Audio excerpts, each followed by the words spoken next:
Hello and welcome to another edition of No Nonsense with Pamela Wallin. Well, the title seems prophetic.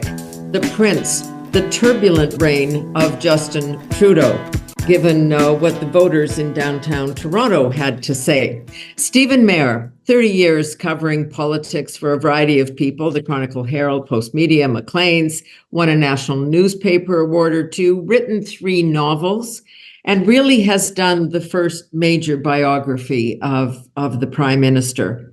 Well, we'll just start with the whole question of knowing what makes this man tick, because we now have a very different circumstance. Just a few days ago, he was talking about people were not in a decision-making kind of mode, but they seem to be. You said that the man is profoundly unknowable. Just explain a little bit what you mean by that. Well, I should say that was, thanks for having me on. Yeah. I should say that was a quote from someone who knows him better than I do. Yeah. So when you look at the life of Justin Trudeau, he has been in the public eye since he was a child.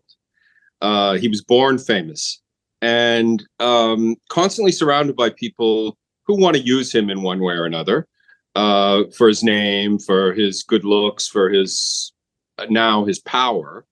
There's a way of looking at him that he has had to develop a thicker skin than most people have, sort of more elaborate self-protection mechanisms than other people have. And that it has made him very difficult to get a read on. And a lot of people interpret that, as you know, that there's no there. So is he really self-aware, or does he just know that he's at the center of the universe, that he is that famous person? Is he smart, or is he just arrogant? How do you come out after, I think it was more than 200 interviews you did to piece this together? What's your gut tell you? Well, no, it tells me lots of things. When I was writing the book, I would go back and forth from sort of feeling profoundly irritated by him to admiring him at other times. He's a complicated sort of person. And I admire his the sort of hard work that he's put into his political career, his ability to connect with Canadians, to put together sort of policy ideas and ground them in the daily life and reality of people. That was quite extraordinary, really, what he did there for quite a long period. But recently, he seems to have lost that touch, or more accurately, maybe people have tuned him out and stopped listening to him. Mario Dumont had an interesting column in the Journal de Montréal this week where he compared it to his last election as leader of Action Démocratique de Québec, and he said he realized at some point people had stopped listening to him. Yeah, and he said that it was like Trudeau is broadcasting on AM and people have their radios tuned to FM at this point. Well, I was reading YouTuber JJ McCullough. And I think he now is representing some sentiment that a lot of people feel and maybe even fear, that this might force a decision about the Prime Minister's future. But he said, I don't want a new unelected Liberal leader. I want a chance to vote on the Liberal record, which means people want to have their say about this guy. Well, I would say certainly JJ does.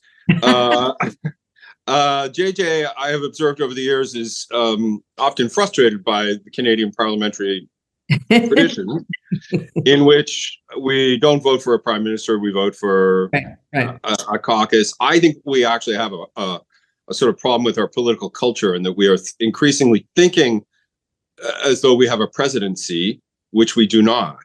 So I think that does result in a kind of disconnect between the way our systems works and the way the people like JJ think it works, or think it should work. Or should work.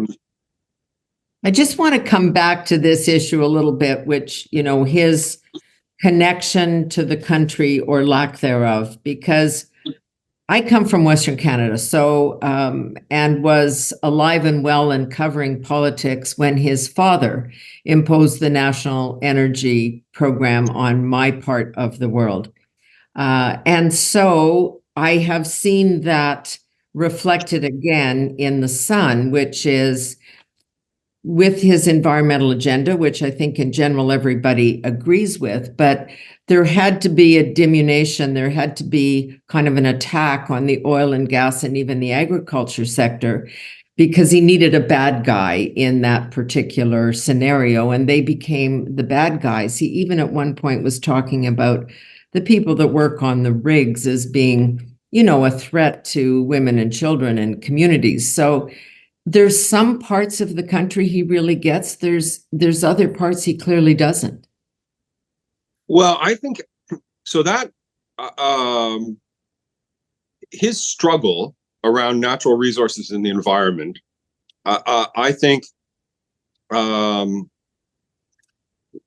he tried to square that for a long time, and with some success in his first term. You'll recall that he promised to pursue his agenda with sunny ways, and I think he did his best. You know, he is responsible for this pipeline, which is last week or the week before started delivering Alberta oil to the West Coast American refineries for the first time.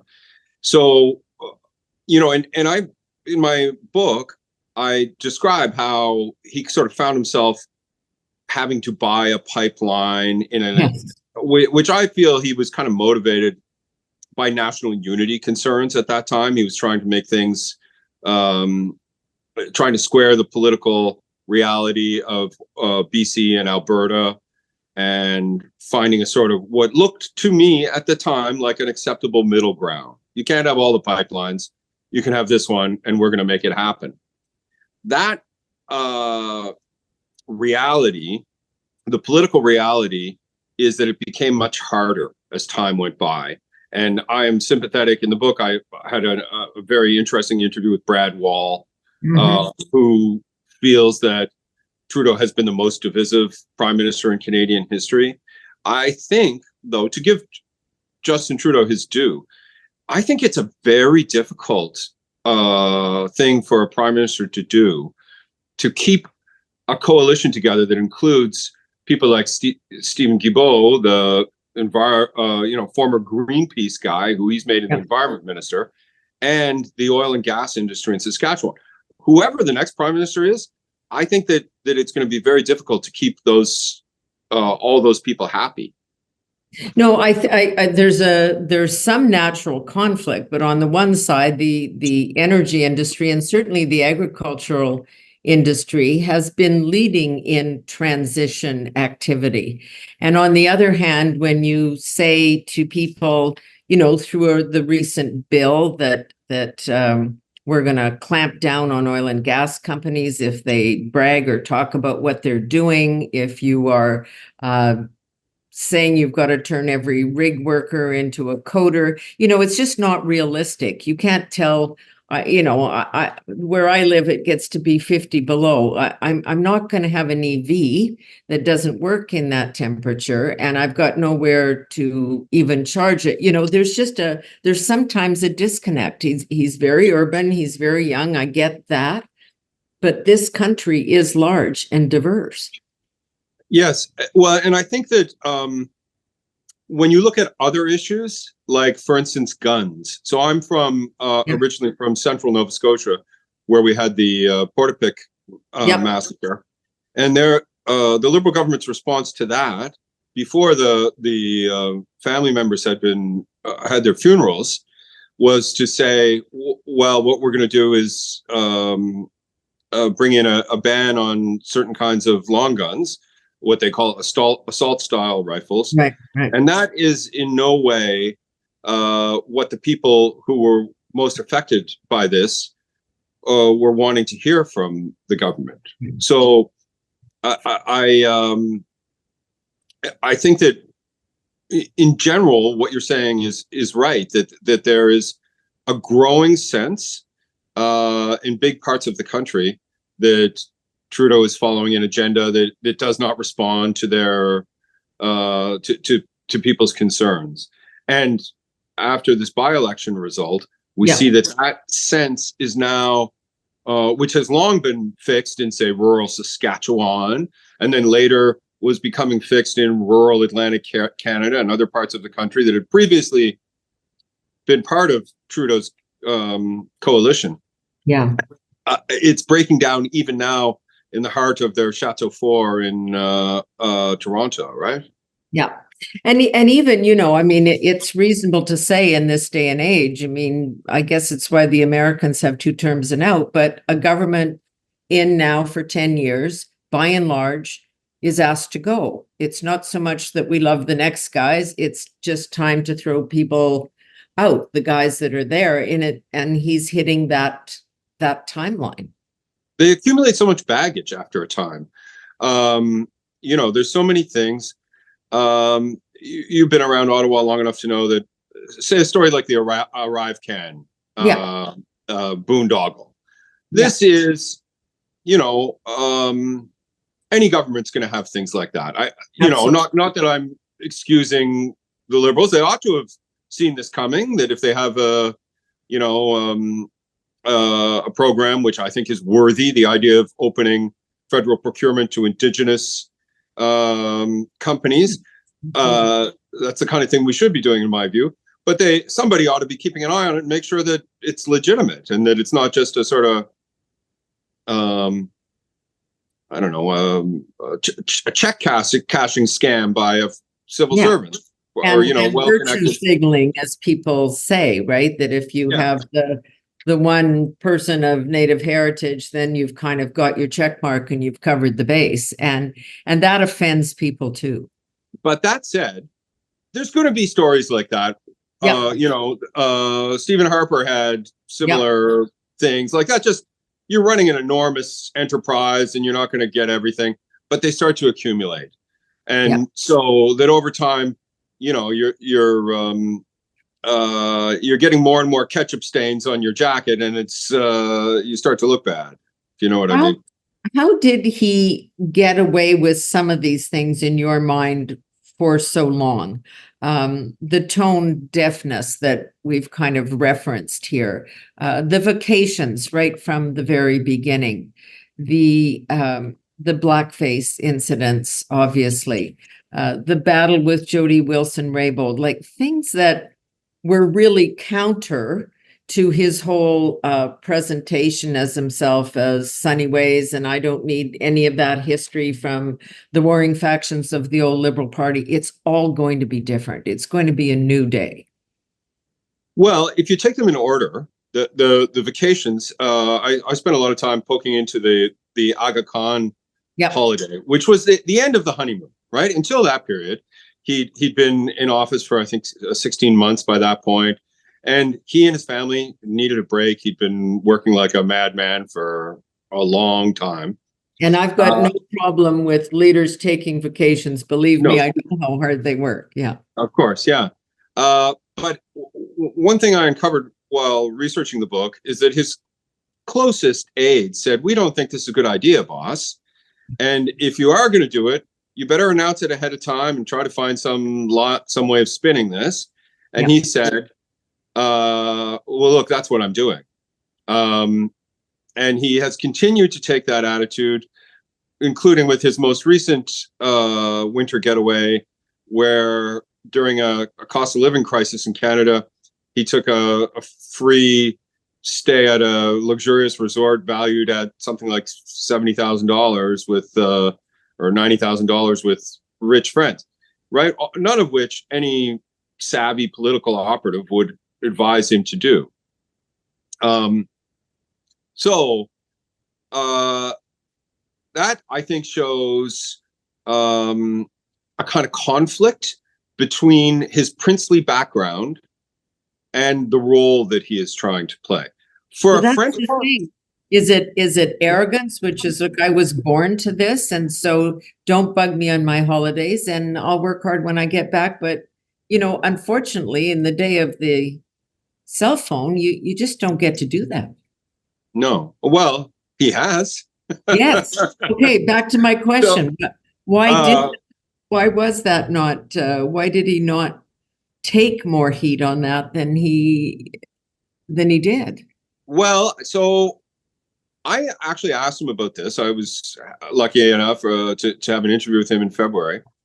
And I talked to him about his most recent vacation, which was to Jamaica, a historic resort near Ocho Rios, where Noel Coward and Ian Fleming and Winston Churchill have stayed. And I'd heard a kind of semi-garbled version of the history of how he first went there. And so I asked him about it.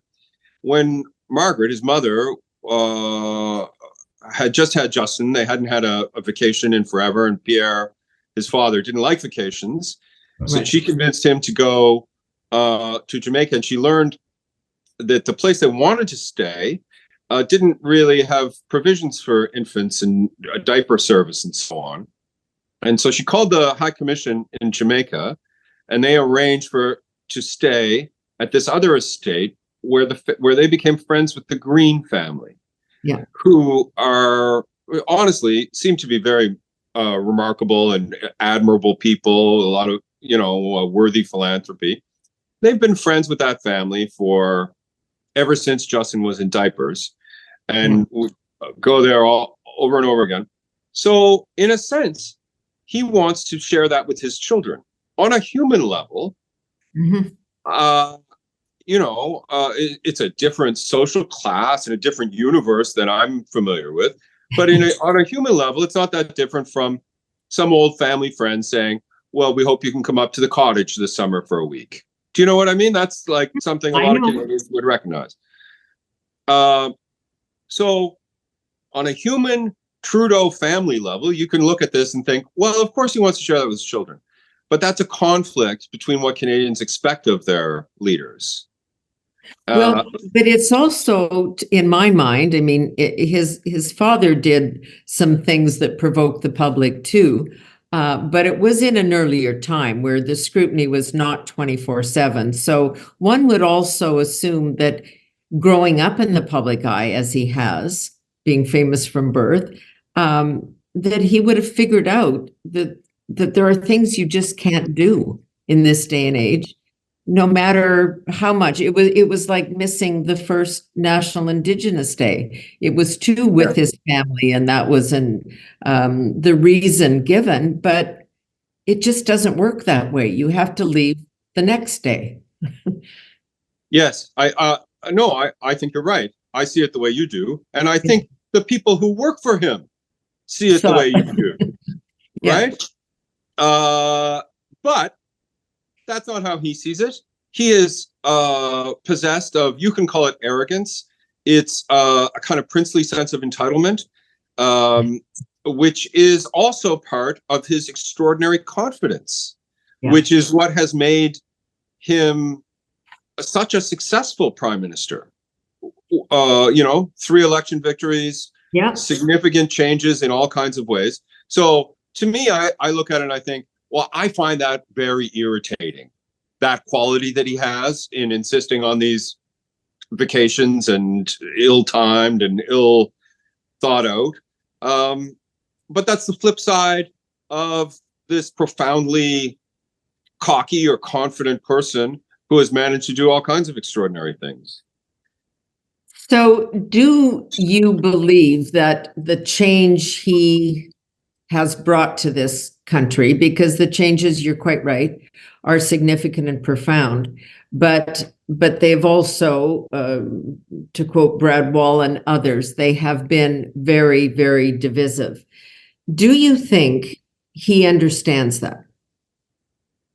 I think he does, although I find that, I come from a rural Nova Scotia, and I know that the people in my neck of the woods feel sort of alienated and left out by him, right? I think he is a smart person. He has to know that.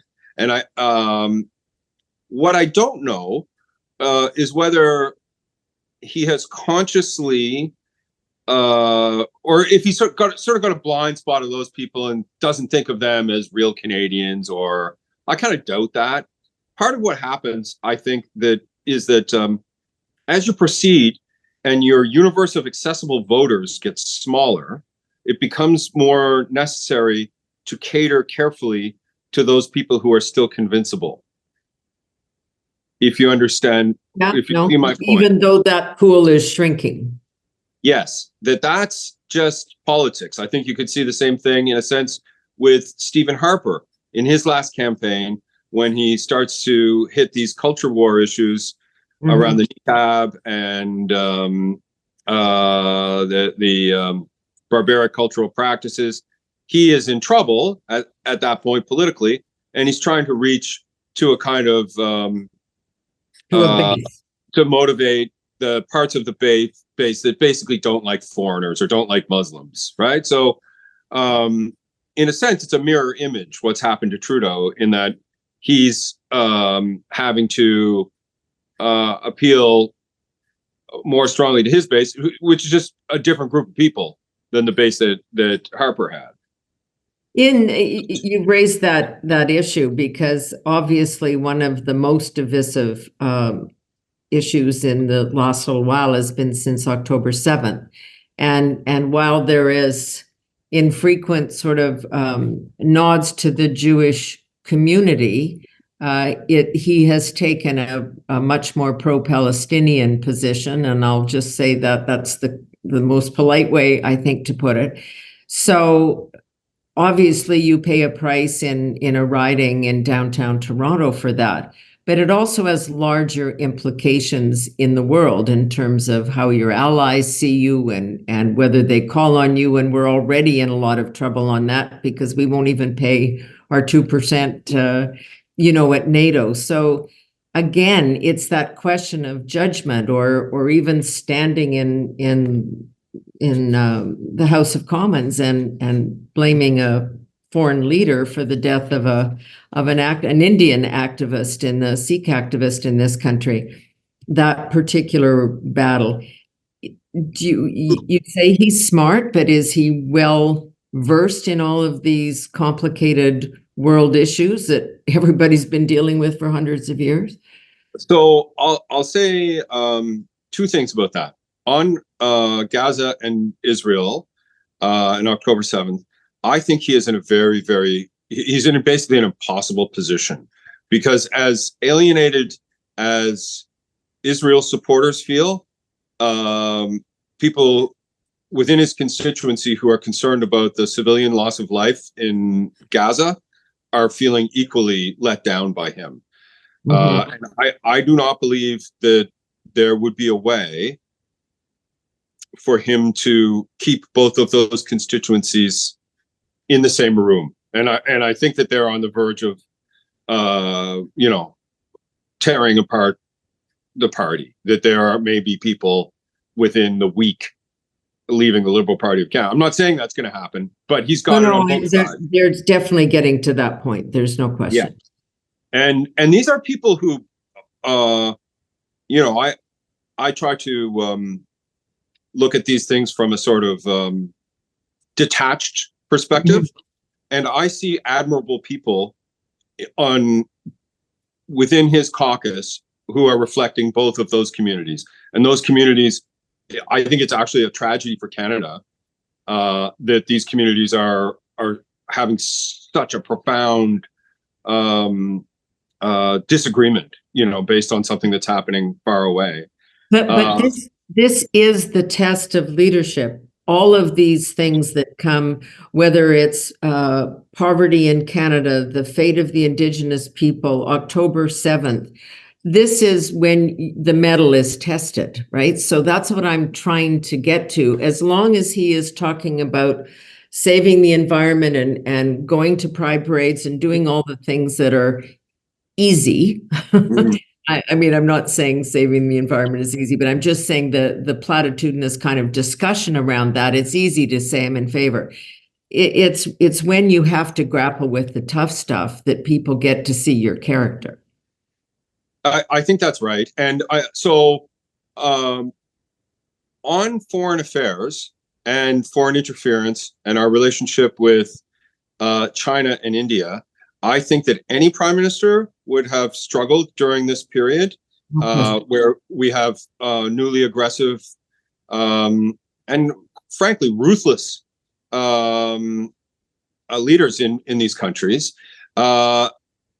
So it's not as though anyone would have found this easy, but I don't think you can look at his record in the last 2 years and say that he's done a good job of that. I don't see a way that any prime minister could have, any liberal prime minister at least, could have avoided very painful internal divisions over what's happening in the Middle East. But I can definitely imagine a more competent government in relation to our relations with China and India. I wrote a column for Maclean's in 2020 saying the biggest threat to Trudeau is China. And, you know, he should bring in a foreign agent registry. He should take a hard look at the way the Liberal Party is behaving and smarten up. You know, I'm saying I told you so, which I guess I shouldn't do. But it was obvious to me at that time that this was an enormous problem. I have no doubt that it was obvious to the very smart people who advise him, and yet he did not do anything significant until he was dragged to taking steps, you know, after the media and the spies started leaking, right? So that's, and I could go on in a similar way about his struggles with India. So this has not been his strong suit.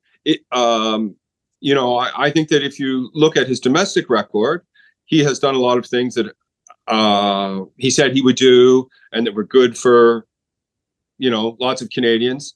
On foreign affairs, except for the Trump NAFTA deal, which was huge. But except for that, I find it difficult to find much to be impressed with. We're also at a point, domestically speaking, you know, where the spending is almost in, you know, it's out of the ballpark. When I talk to friends and say, oh, the borrowing limit's just been moved from, you know, 1.8 trillion to 2.13 trillion, their eyes glaze over. We're a country of 40 million people. We shouldn't even be dealing with numbers like that.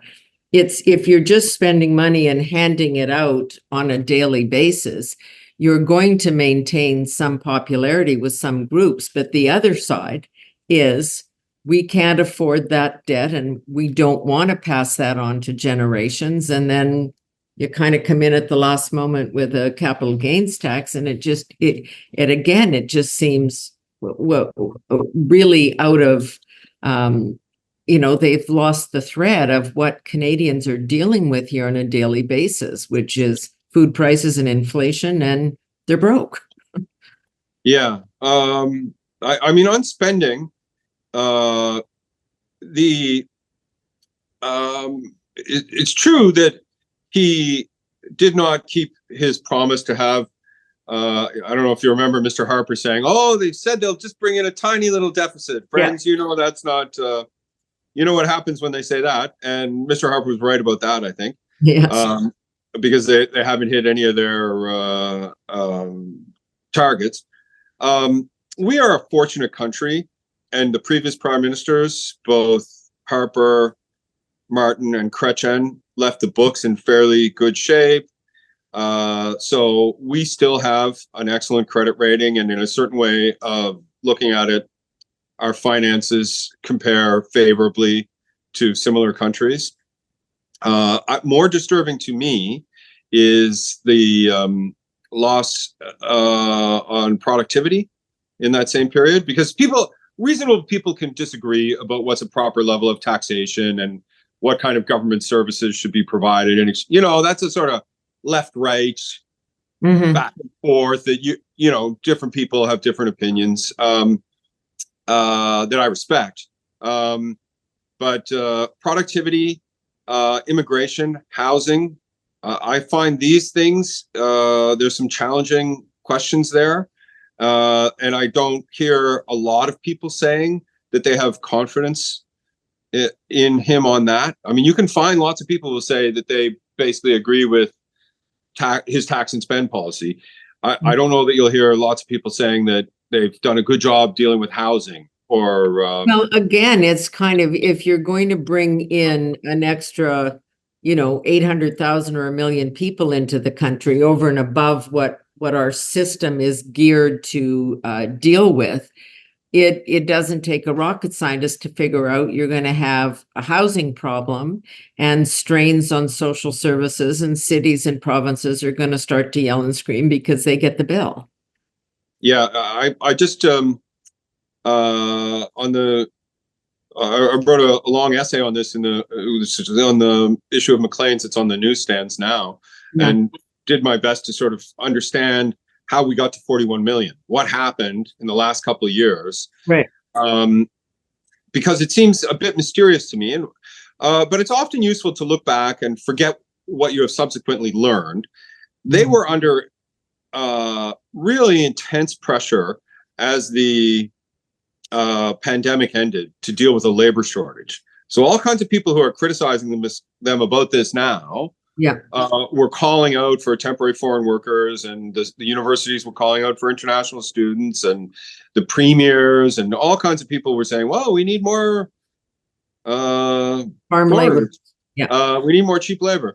But it's someone's job, and I think it's the Prime Minister, the Clerk of the Privy Council, these people to sit back and say, well, where are we going to put all these people? We've got to think about this. Is this really a good idea? And it looks like they were kind of engaged in short-term thinking. And the sense that I get from looking at the polling and also just talking to people is that everyone, there's a hardening consensus that the immigration thing, that there are too many people, and it's not. You're always going to have those people who don't like foreigners, basically, and are against immigration. But there's an awful lot of people, including the children of immigrants, who are now saying this seems, we need to slow it down. And they have done. They have moderated their policies slightly, but it seems to me that given the housing crisis, which is so painful, especially for young people, they haven't responded,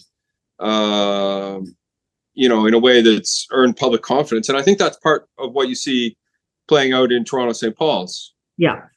The Prime Minister, after the result, he was in BC, I guess. And, he says he hears people's concerns and thanks them for their vote. And again, kind of, this is a pretty big moment for the Liberal Party. They've held this riding for 30 years. It's a big wall poster. And it has to do with him. So it's not just about thanking people for exercising their voting rights. And yes, we have more to do, and we're here for you. I think the voters were saying something else. Yeah, well, I think the voters are saying we've had it with this. This is not working for us. One thing I would point out is Leslie Church. She is a fine candidate. She doesn't have the deep roots in the riding or the huge name recognition, right? Which is a sign that perhaps they could not lure some bigger name, right? But it would be entirely wrong to take this as any kind of a comment about Leslie Church, who appeared to be working like a pit pony, right? And getting lots of support from all kinds of ministers going in there to help, and lots of volunteers. I heard they brought in people from Western Quebec to help pull the vote, right? Yeah. So this is, and so far as I know, she didn't make a single mistake, and worked from dawn to dusk, and is an admirable person who would be a good member of Parliament. Whereas the Conservative candidate, did not do media interviews, didn't attend debates. I won't say he was just a name and a picture on a poster, but because he did go door knocking and whatnot. But so it's not like this decision had nothing to do with the strengths of the people on the ground. Exactly. I think it was about the larger message, and people know the government isn't going to change. So it's kind of a free slap upside the head, right? Because they can send the message without there being immediate consequences. But the message when he says things like, we hear you and we're very sensitive. I mean, Chrystia Freeland was in there. It reminded me actually of Hillary Clinton and the deplorables. And when she went in and she said, you basically have to vote for us because the alternative is cold and cruel and small. And that, whether you like it or not, is dissing the people who live there. It's not really, you're saying if you don't agree with us and therefore you make another decision, you're cold and cruel and small, or you're deplorable. It's how they try to message. You can attack the Conservatives. They're your enemy in this context, but to kind of keep putting it back on voters, which is to me always a problem. Well, and I don't think they've found a way to connect with their attacks on Poilievre and the Conservatives. Yeah. And that's what you do when you're unpopular. It's pretty difficult to win back the people. One way of looking at it is Justin Trudeau had the support of, I think his best poll number ever was 44% of Canadians, which is very good. That was shortly after the 2015 election. And he's lost something like 20%. So over the years, well, mishap here, SNC Lavalin scandal there, and so gradually it's a shrinking pool. It's hard to grow that back, but what they can try to do is tear down Poilievre's numbers. But they don't seem to have been able to find that formula, or they don't have the money, or they don't have the discipline to do that. Well, we just, again, it's the message he's hearing. We just did an interview with Daryl Bricker from Ipsos. His recent poll last week, 68% of people want Justin Trudeau to resign.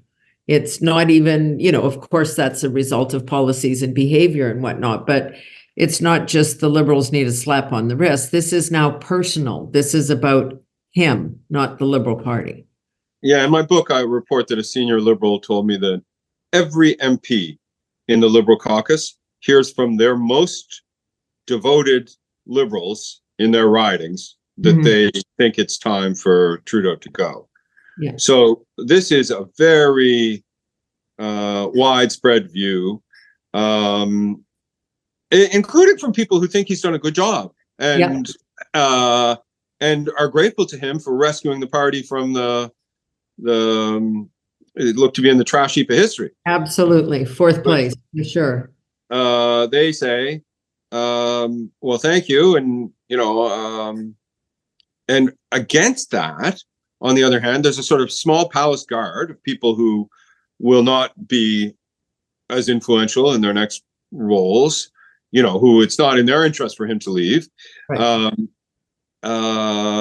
And that's it, right? Like, I don't think that there may be a feeling among some of the Quebec MPs, I suppose, that they having someone from another province, could cause them electoral difficulties. But the number of people who are currently saying that Mr. Trudeau should stay seems to be fairly small, I think.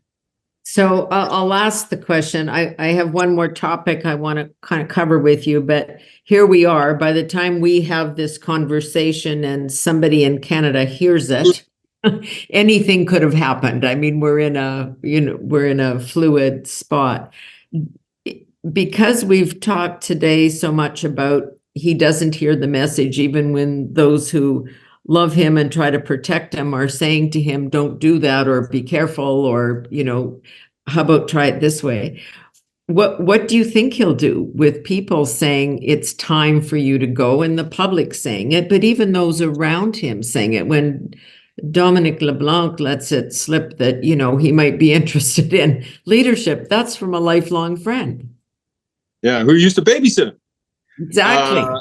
In my book, I revealed, though, that Dominic, at the very early stages, Dominic had dinner at Mama Teresa's with some senior liberals and said, well, we should be careful here that we're not picking the wrong Trudeau. He was briefly arguing that Sasha might be a better pick back then. I read that with interest, given your comments on China. Yeah. Anyway, so Dom and Justin have obviously got a long and complicated relationship, but I do believe that they are actually real friends. So do I. Yeah. I suspect, and there are people that Justin listens to, like Dominic LeBlanc, like Mark Miller, like Tom Pitfield, right? These are people who he has known since before he was in a position of power. Yeah. And I'm sure he takes he listens to them, and they you would either know them or know about them, and they're all astute people, right? They're not saying to him everything's great, Justin, right? You go get him, kid. You're gonna win again. I'm sure they're not. I'm sure they're saying, well, I imagine them saying things like, you're so young, you have so many other adventures ahead of you, Justin. What do you want to do next? But that's a really interesting point about all this, because I have this discussion with people all the time. He is young, and part of the problem, even though he's wealthy and never need worry about that issue, what do you do? Walking away from this kind of leaves you in the void. He's not going to the UN, and he's probably not going to be on a lot of corporate boards, given the history here. So what happens? Is that part of the struggle? I think that he made a good living as a speaker before he entered politics. I think he did $400,000 in the year before he entered politics. So I'm pretty sure that he would find audiences around the world. We have not had likely ever a prime minister as famous around the world as he is. Mm-hmm. Even his father, the media environment was different then, right? Different. Yeah, for sure. So if you're doing a conference on climate and energy in Dubai or South Korea, and you need a speaker or a moderator, I'm sure that there'd be a market for Trudeau. Yeah, that's what. But I'm just guessing. He may do nothing. He for a while he may write a book. That'd be good if he wrote his own book instead of people having to rely on mine. Yes, exactly. So a final area that I just want to cover, and it kind of, we keep getting sidetracked, and then I come back to things I've got on my little list here. The debate that we started with, is he smart or just arrogant? The battle, does he really believe his vision is the right one? And if you disagree with him, you're simply wrong, as opposed to having another point of view. He has become increasingly autocratic. I think this happened to a lot of leaders in the post pandemic days where they ruled by fiat because there was no other way to really do it. And of course, that's always appealing to any leader of any stripe, to just be able to do what you want to do. But the way they ran the House of Commons, committees were shut down. There were just adjournments. They didn't debate legislation. These omnibus bills, the budget that he presented, was filled with changes to the criminal code. And because you certainly in the Senate, the tradition and history is you don't stop a government's spending program, its budget. But when you start to throw all this other stuff in there, along with the kitchen sink, becomes something else. Closure in both chambers, just shutting down debate, limited. Do you think I mean, once you start doing that, it's hard to give it up, right? It's a pretty powerful drug, that. So is that more him? And in desperate times, that's what emerges? I honestly, I suspect that that's unpopular old government. Like I don't want to pick on poor Mr. Harper, who is now retired, but I seem to recall that late in his majority, they seem to be, if you remember the Fair Elections Act.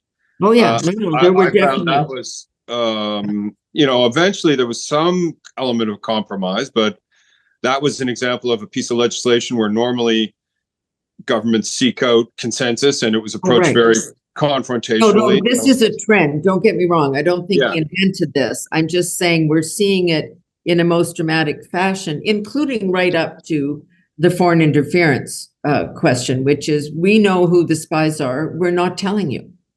And Well, although I'm actually working on an article about that now. I don't think they can tell us, or should, because we've seen that some of the evidence around Han Dong has turned out to be wrong. CISA said reported things, and I don't like the idea of you can't test this evidence. You can't.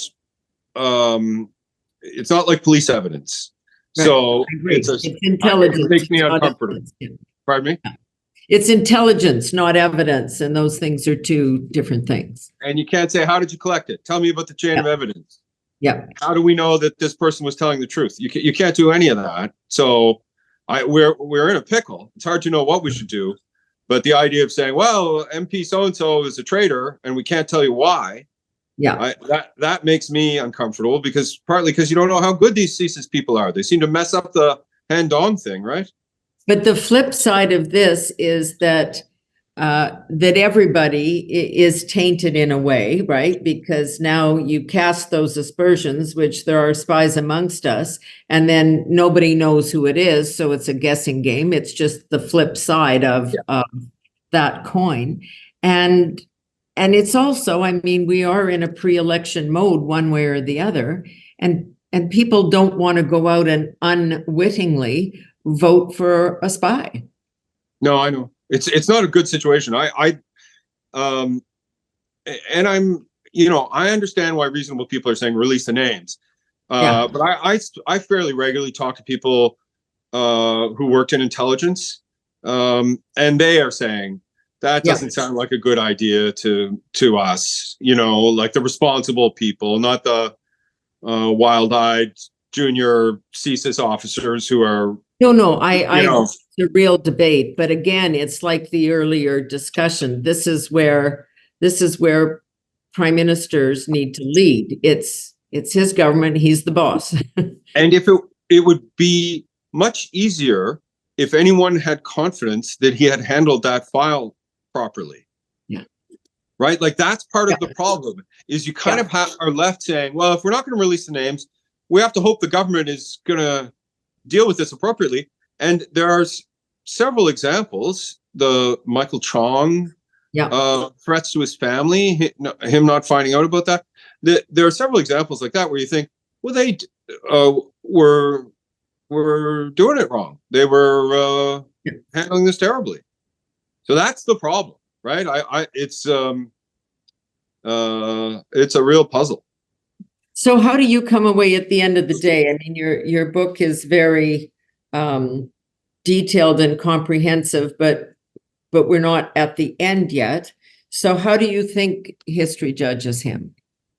Well, when I started the book, which was October 2022, before his real annus horribilis, right?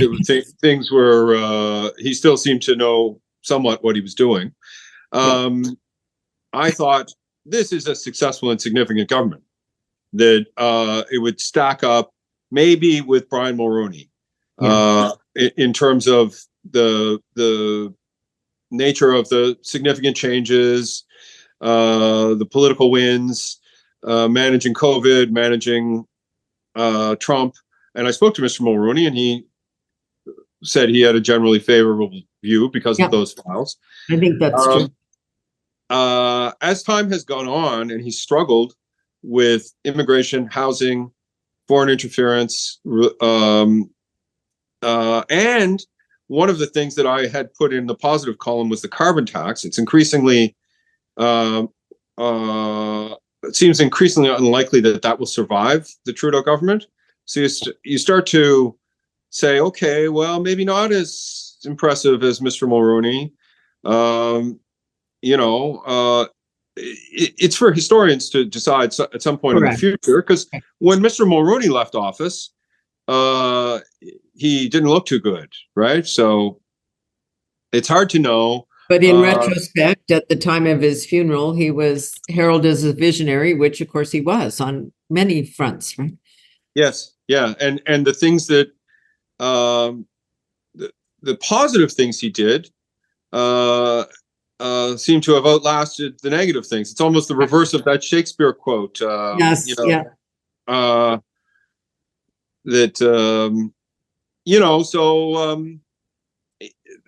The short answer is it's too soon to tell. But I don't think that we should forget the good things, and one thing I often try to mention is the Canada Child Benefit.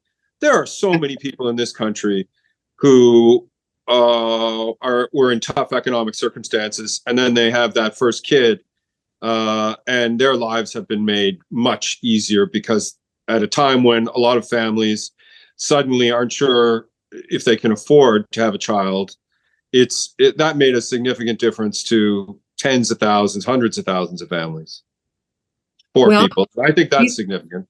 We will talk again, I hope, when there is some resolution on this shorter term thing, not history, but just, what's going to happen in the next little while. What's your prediction? I cannot say. I believe that, I can't even say that because I change about every 15 minutes. I don't think he's going anywhere tomorrow. I really don't. No. If I was advising him, I would advise him not to go immediately unless the knives come out. But I would advise him to make a plan for an orderly departure. But you don't want to look like you're running out the back of the presidential mansion in a armored car either, right? No, exactly. And that's the problem. It's giving the next person runway. Are they going to do an interim leader or go right to the party choosing the next Prime Minister of Canada, which of course will be controversial? Or does he stay and answer some of those who want their pound of flesh, right? Like it's just, you can sometimes take responsibility and say, I'll take the fall, and then you go and rebuild, as he did. I do not. So I know people argue that, well, might as well let him take the loss. I don't think that makes sense. We can see Canadians want change. I know. I think that it's within his power to let them have change. Yeah. I actually think that's the right thing to do. That's the thing you do as a leader. Yeah. The question is, and in a way, this will be a question about his character. Yeah. I actually do believe that he has a sense of the country and a feeling of responsibility to it. But the other thing is, people say he's a narcissist. So we have these two contradictory questions here. They're having that boxing match inside his head. We'll see who wins. Yes. Thank you, Senator. Great to talk with you, Stephen. It really was so interesting. The book is called The Prince, The Turbulent Reign of Justin Trudeau. You can see it there over Stephen's shoulder, Stephen Maher. And if I can say, it makes a lovely gift. Yeah, it makes a lovely gift for end of summer, for election reading, anything you want, because it's you need to put the pieces together. We've got these 3 books out now, Paul Wells and the Andrew Lawton book on Pierre Poilievre. And I think this is what we need now, right? We need to dig down a little bit and not just look at the news clips every night. I think if you read those 3 books, the other one was Paul Wells' book. Yeah. You read all 3 of those, you'll have a sense of where the country is politically right now. Yep, absolutely. I would think. Yeah. It's a good summer for reading. Enjoy yours. Thanks again. Thank you. Yeah, really great. And that's it for this edition of No Nonsense with Pamela Wallin. We'll see you soon.